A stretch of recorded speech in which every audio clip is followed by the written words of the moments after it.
Mais um caso de abuso de autoridade, mais um caso de ilegalidade, de prisão arbitrária. E eis que depois de 90 dias, que é o período máximo que a lei brasileira permite para uma prisão provisória, né, uma prisão preventiva, como era o caso desse e de tantos outros réus aí desse processo, réus não, desculpe, muitos não são réus ainda.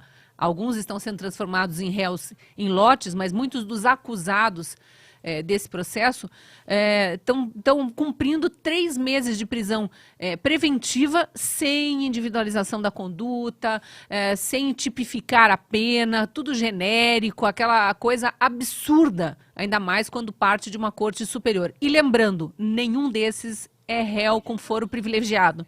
Então é muito estranho que pessoas comuns estejam sendo julgadas no STF. Ah, mas o ministro Alexandre de Moraes abriu um inquérito de ofício. Irregular. Inúmeros juristas, os maiores juristas vivos do país, falando isso há meses, há anos, porque tem os outros inquéritos que também foram abertos de ofício, nunca terminam. O ex-juiz, o ex-ministro Marco Aurélio Mello dizia que era inquérito do fim do mundo, aquele das fake news, e pelo jeito vai até o fim do mundo mesmo. O mundo vai acabar e o inquérito do Alexandre de Moraes vai estar lá ainda aberto em Brasília.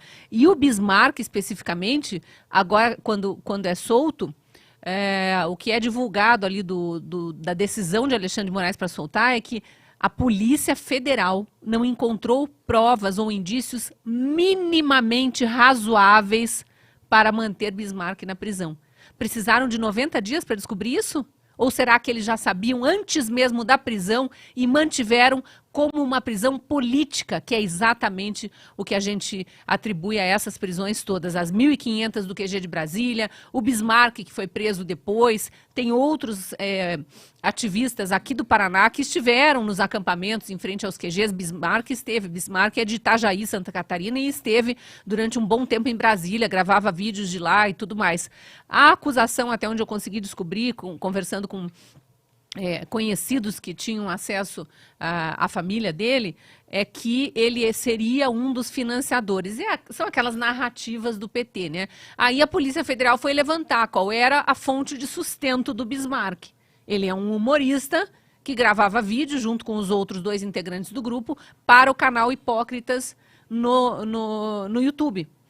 E eles se sustentavam tanto fazendo shows pelo Brasil em determinado momento, aí depois veio a pandemia, era tudo online, quanto por comunidade, monetizando ali no canal Hipócritas. Todo mundo que consome vídeos sabe como é que funciona isso. Financiamento dos canais, dos produtores de conteúdo dos canais. Isso não quer dizer que eles sejam milionários sustentando atos golpistas antidemocráticos, tentativa de destituição dos 3 poderes, blá, blá, blá, blá, blá, blá, essas narrativas ridículas aí que a esquerda, a extrema esquerda, fica plantando, inclusive na CPMI, onde os governistas que não queriam a CPMI agora dominam e insistem nessa narrativa. Os financiadores, os terroristas, eles continuam, os golpistas, eles continuam com essas narrativas. A Polícia Federal não consegue sustentar essas narrativas, queridos. Vocês vão ter que partir para outra. Vamos falar de realidade? Vamos falar de crimes descritos no Código Penal, do que existe de fato?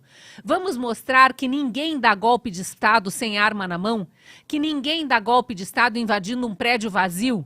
Que ninguém dá golpe de Estado sentando na cadeira de um presidente que não está lá, portanto não foi destituído do seu poder?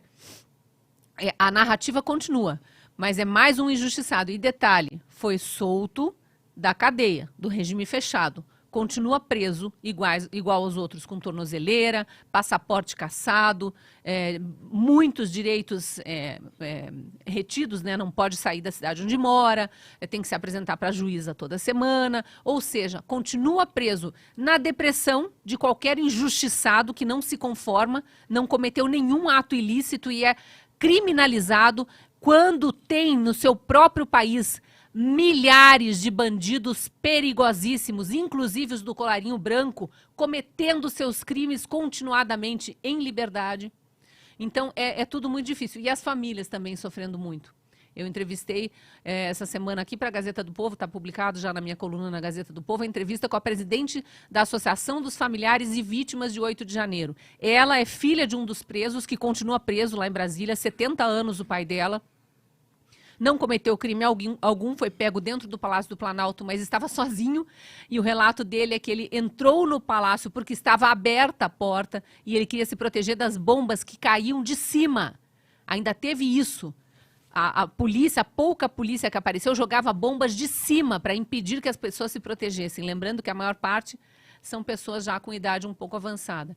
Então é tudo muito cruel. E o mais difícil é se a gente linka isso com os assuntos que a gente vem falando ao longo da semana. A CPMI do 8 de janeiro, que recusa-se, por parte dos governistas, que são maioria, a investigar abuso de autoridade, por exemplo. Então o Bismarck é apenas mais um dos presos políticos. A gente fica feliz que esteja em liberdade, junto com esposa, com filhos agora, mas muito triste que esteja numa liberdade parcial e tantos outros ainda estejam presos ou numa condição igual a dele. Libertos, mas presos à tornozeleira.